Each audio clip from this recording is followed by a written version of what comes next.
जोखीम व्यवस्थापन, calculated risk, आग्र्याहून सुटका, मृत्यूच्या दारातून परतीचा प्रवास. बिझनेसमध्ये रिस्क घेतल्याशिवाय प्रगती होत नाही, पण ती रिस्क आंधळी असावी की कॅल्क्युलेटेड. शिवरायांची आग्र्याहून झालेली सुटका ही जगातील सर्वात मोठा कॅल्क्युलेटेड रिस्क होता. जिथे मृत्यू समोर असतानाही महाराजांनी सुटकेचा मार्ग शोधला. औरंगजेबाच्या कैदेत असताना महाराजांनी केवळ पळून जाण्याचा विचार केला नाही, तर परिस्थितीचा अभ्यास केला. मिठाईचे पेटारे, आजारपणाचं नाटक आणि शत्रूचा विश्वास संपादन करणं, हा सर्व प्लॅन अत्यंत विचारपूर्वक आखला गेला होता. प्रत्येक पायरीवर काय चुकले तर काय करायचं याचा बॅकअप प्लॅन तयार होता. बिझनेसमध्ये याला रिस्क मिटिगेशन म्हणतात.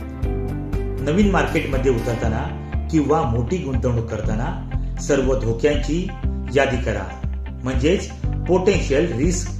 पण ती घेताना तुमच्याकडे बाहेर पडण्याचा सुरक्षित मार्ग म्हणजेच एक्झिट रूट हवा.